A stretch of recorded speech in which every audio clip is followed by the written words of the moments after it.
is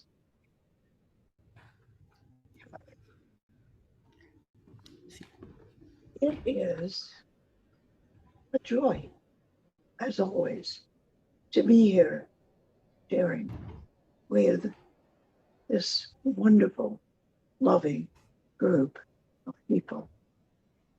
You probably have heard by now, if you're not involved, that I'm teaching Metaphysics 2 on Saturdays during January. And you're all welcome to join in. Just let me know and I'll give you the link. And I'm teaching this again. I've taken it a number of times and I've taught it a few times. And I love teaching these classes because every time I do, I get to consider once again, okay, what is my relationship to spirit? And what is spirit? And how does this whole thing work? And guess what? I don't understand how it all works. So I'm really curious, always. It's a mystery. And we're a mystery. And everything really that is important is a mystery. And how many of you like reading, listening to, paying attention to, finding solutions to mysteries? Okay, no, 2, 3, 4. A couple of hands in the sanctuary. Oh, one's waving at me. Yeah. I think that we're so drawn to mysteries because that's what we are. And we know that mysteries have an answer and we really want to understand them better. And that's what our relationship with spirit is. It's all a mystery.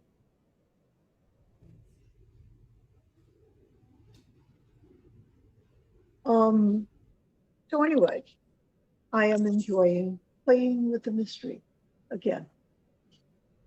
And this time, I'm really aware of what the Unity teachers called the divine paradoxes.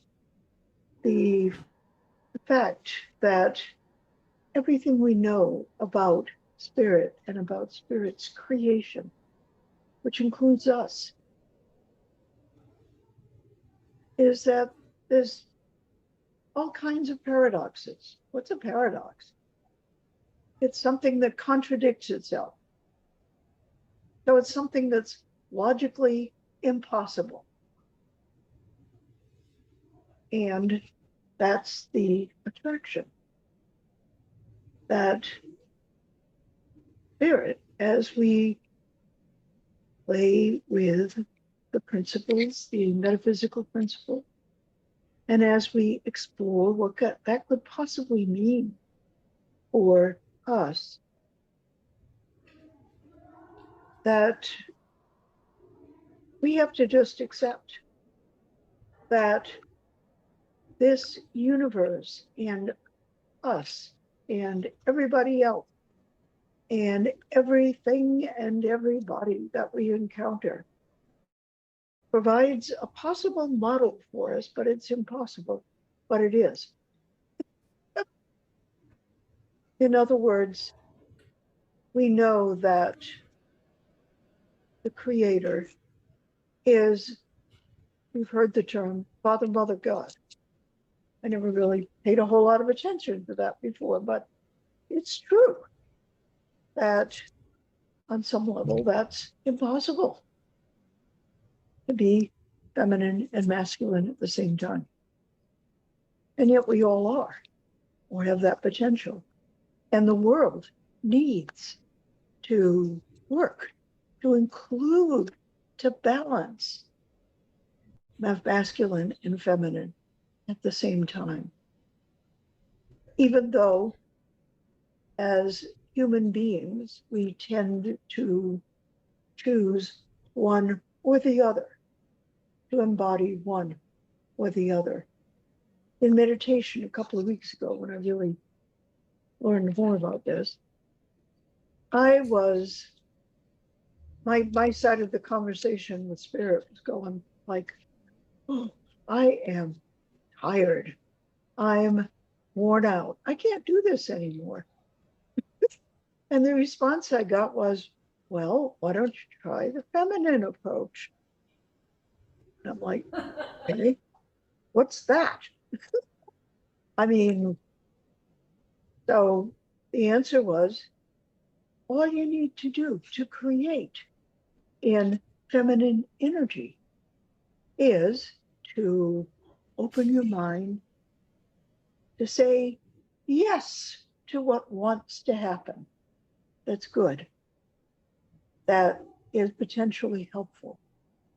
To stop worrying about everything, all these physical risks. Just say yes and allow it to be in your mind and your heart. And then, as I worked on it, wasn't easy to do necessarily, and I'm still working on it. In meditation, again, I'm aware that, hey, there's pleasure there, there's happiness there, that I listened, that I'm willing at least to let go something and stop worrying about it and allow it to happen and not have to be in the middle of it.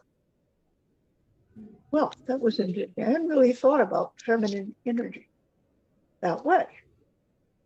But yeah, I mean, we do this every year when we plant a garden, for instance. We prepare the soil and we water it and we plant the seeds or the bulbs carefully. And then we encourage spiritually. We wait. We say, yes. Lo and behold, things grow. Maybe not what I expected. Maybe not as I expected. Like if I planted things like this and they all come up in a clump, then I have to say, yes. And that's pretty much the way life goes. So the answer I got basically was, hey, try another way. That way is a possibility. And stop worrying so much. It was interesting.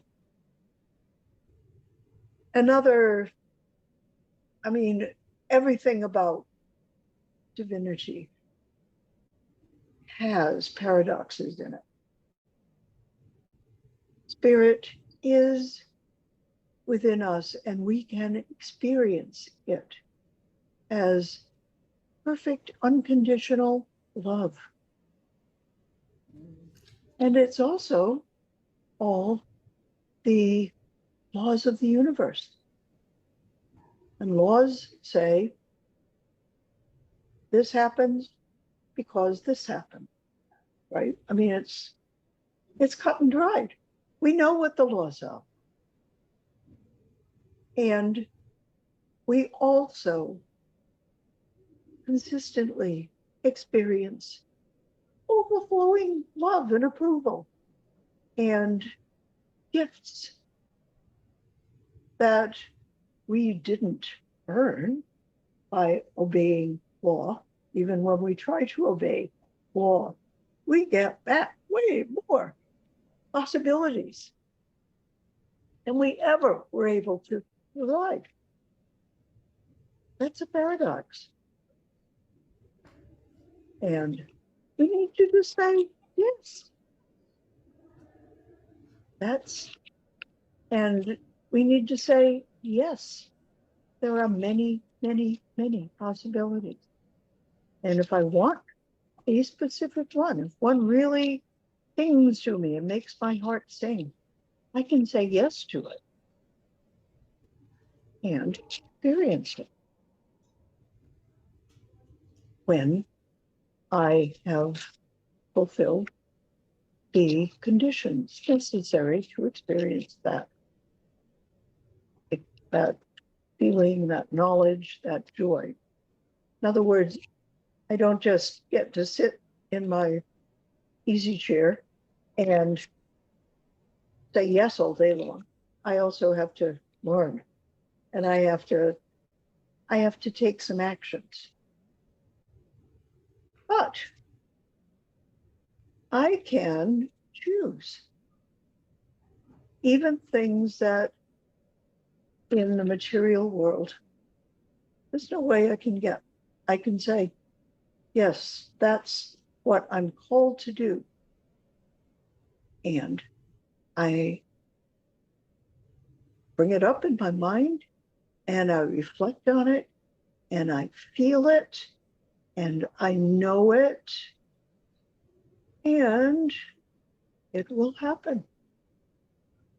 It's not in spirit. It's not anything about how strong am I? How popular am I? How smart am I? God knows I'm not very. How, it's not a meritocracy, in other words. And we humans tend to think amazingly according to law. Okay, you can do that, you can be that, you can have that because you earned it. And we're also very judgmental, negatively. Oh, yeah, you didn't deserve to enjoy whatever, right? So we're going to punish you. But that's not grace. That's not the divine model. The law part is, but spirit is both the law and grace. Those are just a couple of the paradoxes of the divine model. And as I've been playing with them in my mind, I've also been realizing that they provide a model for the ideal experience in the world, even though they're paradoxes. In other words, we know in the world today what happens when law is applied with no grace, with no unconditional love. Very destructive. When we don't balance our lives using the paradoxes of divinity, things get destroyed. There's suffering, too much of anything. So the divine paradoxes give us a model for creating our world. We sit around and eat chocolates all day long. We're not going to be healthy. That is not balanced. If we sit around all day long, we're not going to be healthy. This balance is required to thrive, for the world to thrive, for us to thrive as individuals and as members of communities. And that's another balance, is the balance between the appearance of I am in this square all by myself. That's an appearance, but it's not a truth. I am never all by myself in the world. Another paradox. And so what does that mean? Well, that means that one of my deep needs, and everybody else's deep needs, is to belong somewhere, to be connected somewhere, to have a place where you can just open the door and be welcomed by another person or persons or beings. Your cat, your plant, they're all part of the divine plan. We need connection, and we are inevitably connected, even though we look like we're all by ourselves. It's another paradox. And in the spiritual dimension, all opposites, all contradiction disappear. Old, young, no longer exists. Tall, short, cold, hot. They're every word, every idea in this physical dimension has an opposite, which is not anything different. It simply expresses the two poles of any idea. And so when our awareness rises in spirituality, we realize, oh, okay, there's no opposites. There's only good stuff, because spirituality is all good. Spirit is all good. Divinity is all good, always. Beyond what we can hope for. It's all good. So we can say, yes, I want it. Yes, I love it. Yes, I am enjoying all good in my life, because that's reality. That's durable reality.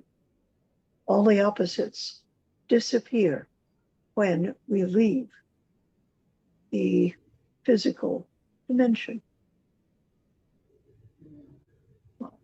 Think about that. All the stuff you've ever worried about, it's gonna go away. All the times that you were shamed about being late, there's not going to be any late. All your worries about how old do I look, there's not going to be any more old or young. It's just going to be spirit. And that's another paradox, isn't it? That all of these appearances seem so real in physical dimension. They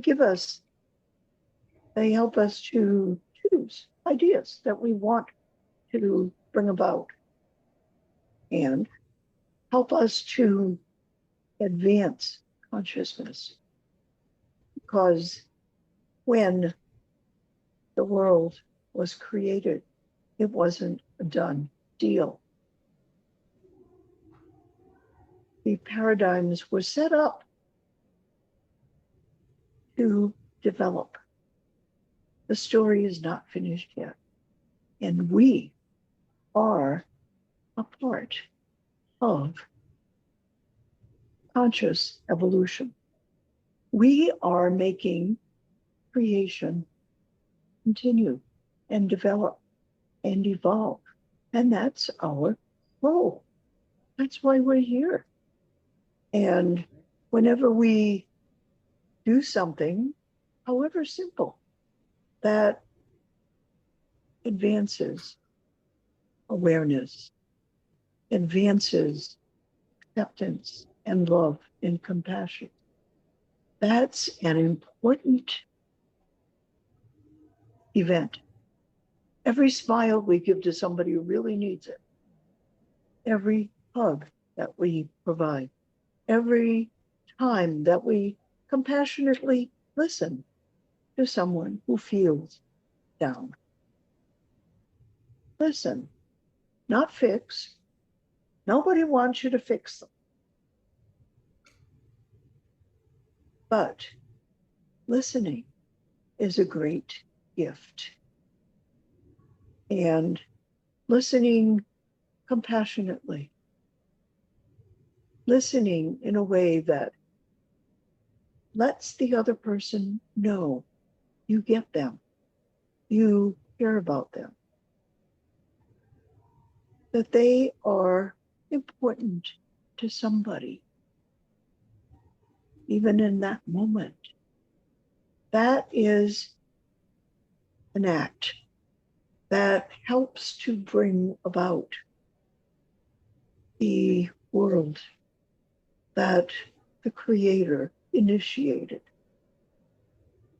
And then created all of us, including the trees and the plants and the animals and the stars and the planetary system and the earth,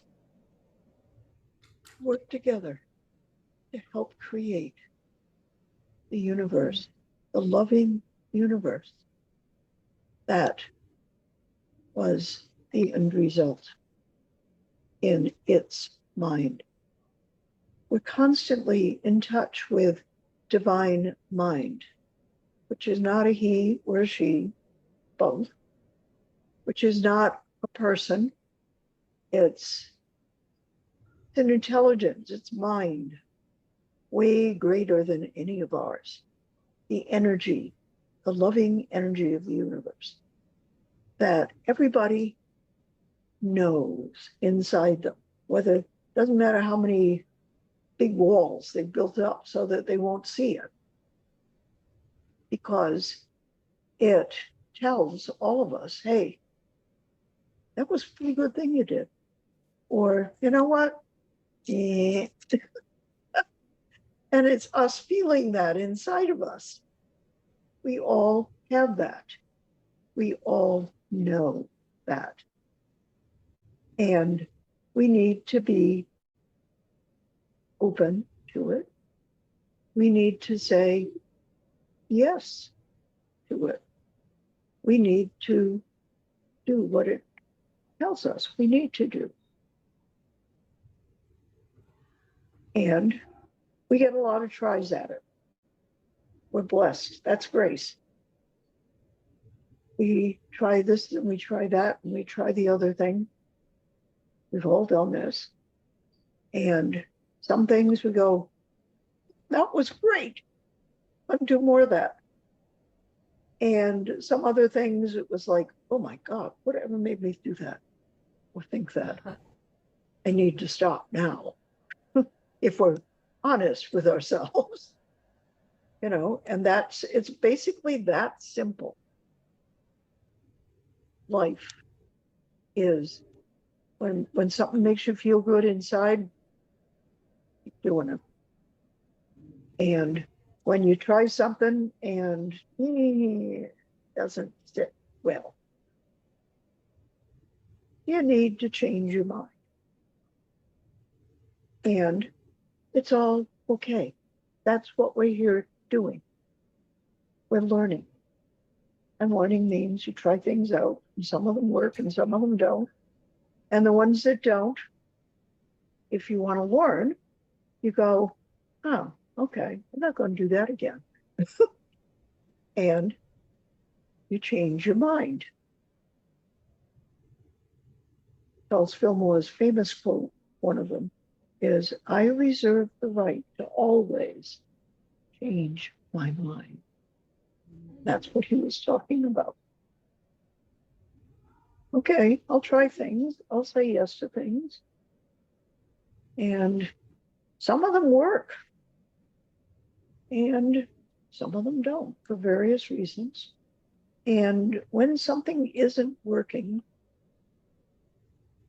we need to respond to the feeling inside of it and stop doing it. Let it go. Do something else.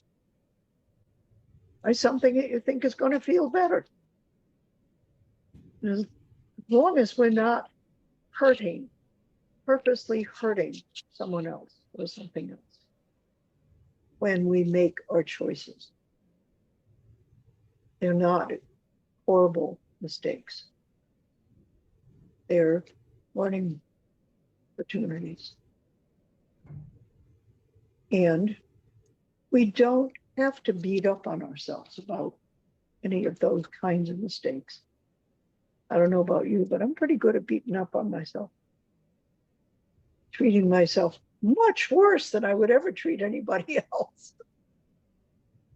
But I'm no worse than anybody else, or better either. I'm a human being. And I need to be compassionate to human beings and animals and plants and all beings. And that includes me.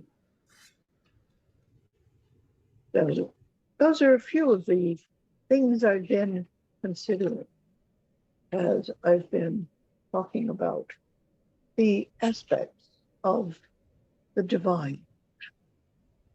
They really come right down to earth and right down to my life and what is happening.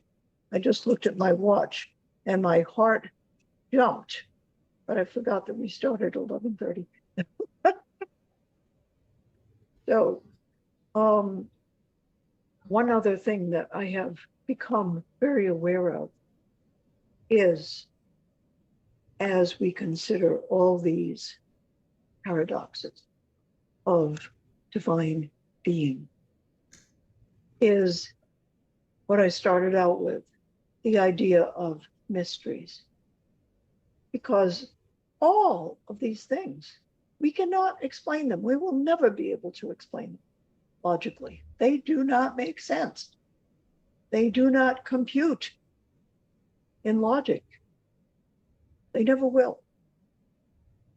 I mean, that we keep trying. But that is the essence of life, is it is not logical. It's divine.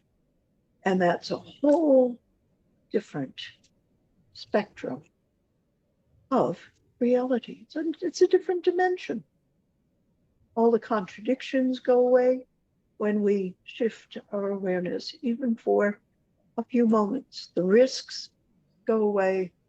We know in faith that everything is going to turn out okay. Might be uncomfortable for a bit, but we are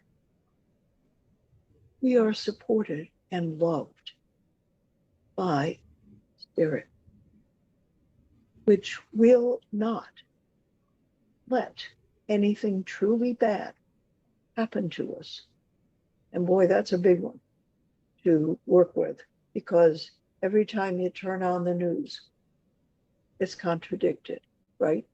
The world is, as my father used to say, going to hell in a handbasket on the news. And yet that's not true. Yeah, a lot of horrible things are happening. And people are learning. And consciousness is evolving. And terrible things that used to happen don't happen anymore in the same way or to the same extent. And there are good people putting good acts and good thoughts, kindness into the world, and that counts. So again, we need a balance. I've suggested to people, look for a news outlet that gives good news and watch that occasionally, because some of the good news is amazing. It's just as wonderful as the bad news is awful. And it helps to create a balance in your awareness.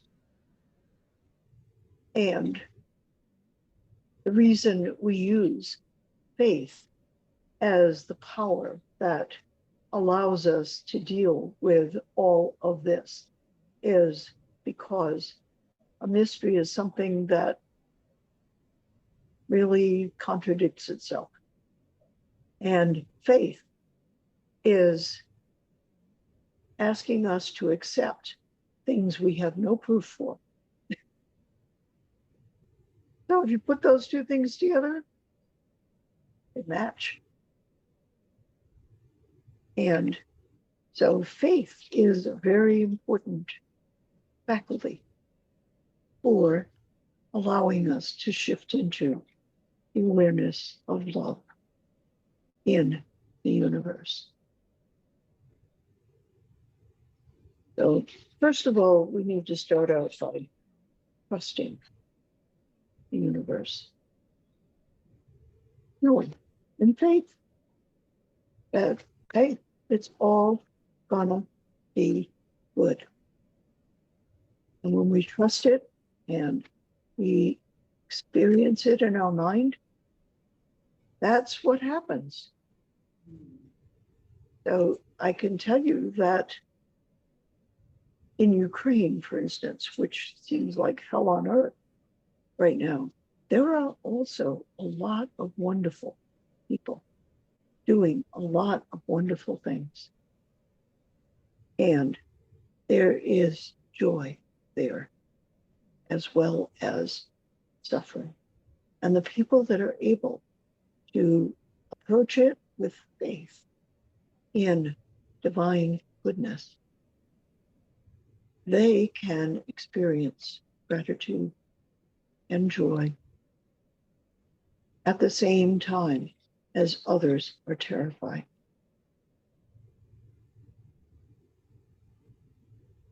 So the experience that happens at a given place, at a given time, is very individual, based on what are the ideas that each person is working with, cultivating. And you know this in your family, that every time there's a family get together, people are sitting next to each other in the same room, and somebody's having a great time and someone else is pissed off and really miserable. That's the way it goes.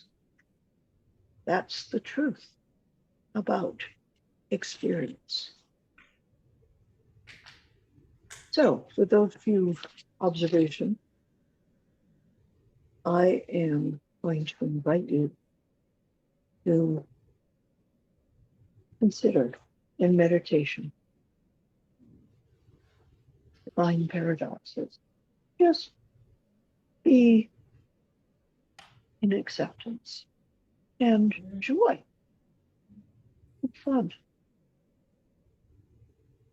We reflect now gratefully on the power of divine awareness that is the basis for our individual personal hearts and minds. So I invite you to lean back in your seat comfortably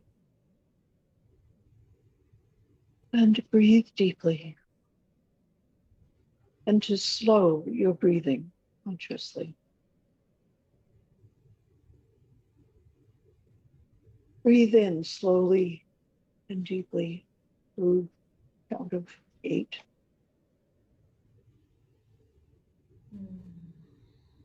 Hold for a bit and then release the air slowly.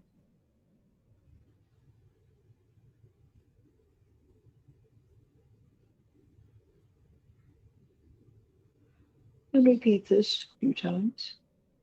Breathe in.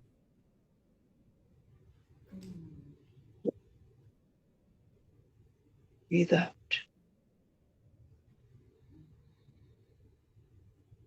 In.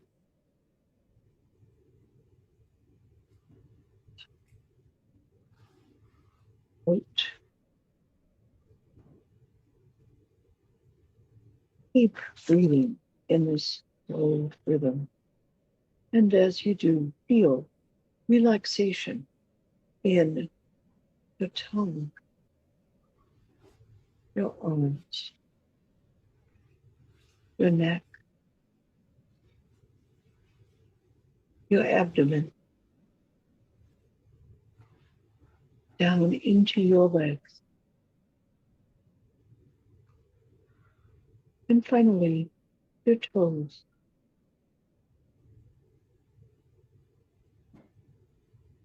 Feel the power of your mind as it relaxes into the silence within you,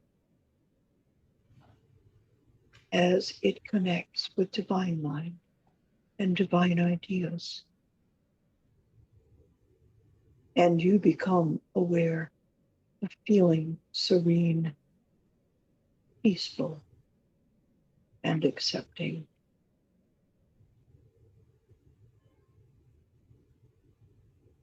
Bring into your awareness a paradox of divine being. For instance, it's totally, completely, wholly present in you, all of it. But you can only feel your response to it. You cannot know the whole of divine mind.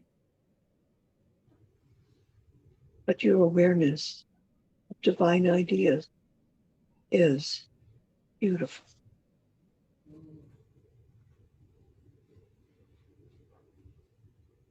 It fills your heart and mind with joy and love beyond anything you could express. Feel your complete absorption in experiencing divine ideas. Feel your deep gratitude for this gift of perfect joy.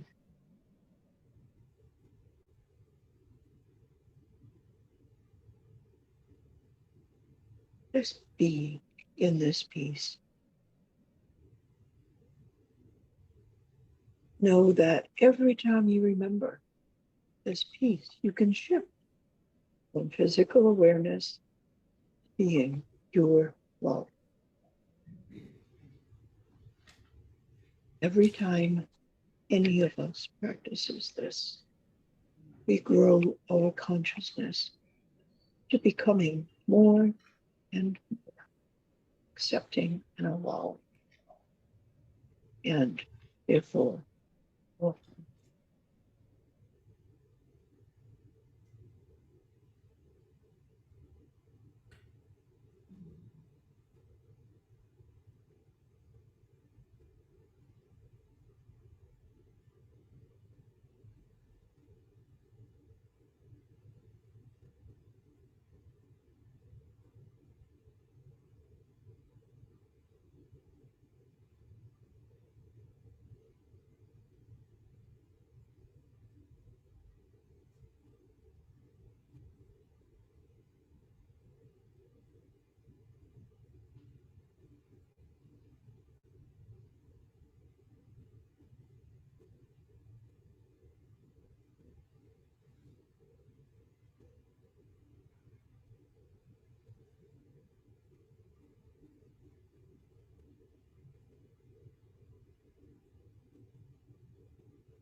Feel your growing gratitude as you realize how you are called to express this energy of love toward yourself and everyone else you encounter. Being divine, love fulfills your deep, essential being.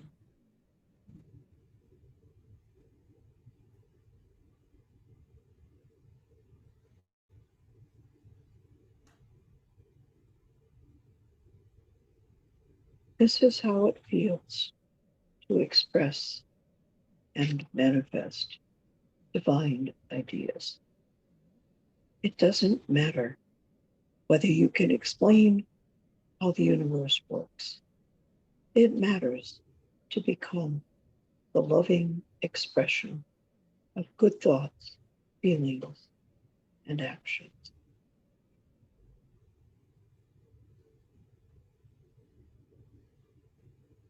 When you feel comfortable, leaving this awareness, divine mind, in silence, gently bring your awareness back into your body, right down to your fingers and toes.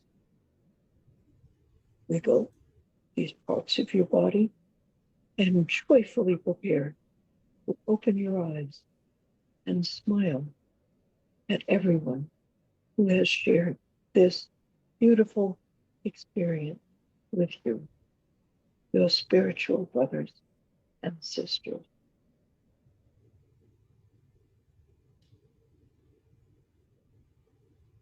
And so it is. Amen.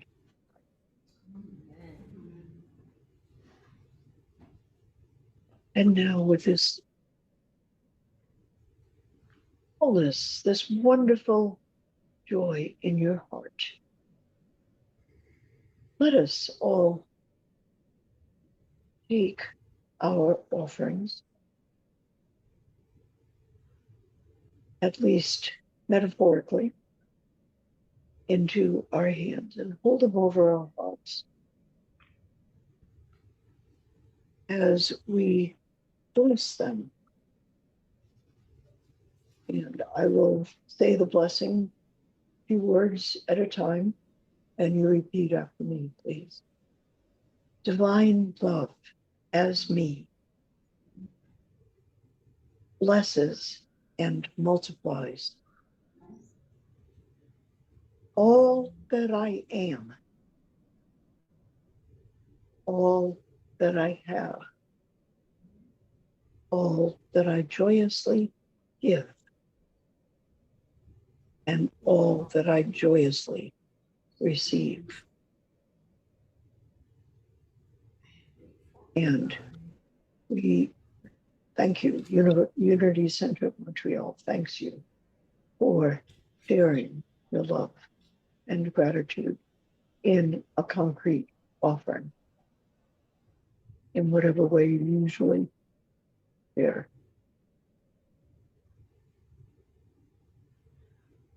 And so, if you are not receiving the e-bulletin, you can just put your name and email, send it to Unity of Montreal at gmail.com. We offer a guided meditation free of charge every day at noon. And different ones of us lead the meditation, and I thank those who are part of that. And it's a wonderful practice to take 15 minutes in the middle of your day and turn our minds and our awareness and our hearts to the spiritual dimension in us. It is a very rewarding practice. And I invite you to join us on the same Zoom link as the service. On Wednesdays, we have been having a good time. Believe it or not, we've been having fun talking about these spiritual principles and paradoxes and good and evil and how the world works or doesn't work. And we've been doing fun things that help us to get to know each other better and to become friends. And that is one of the blessings of belonging to a spiritual community, is to have a place where you're known and loved, and people are so happy to see you and talk to you and check in with you and pray with you. So I invite you to join us. I guess I should put the link in the chat. you don't have it, please write it down. 289-541-5161.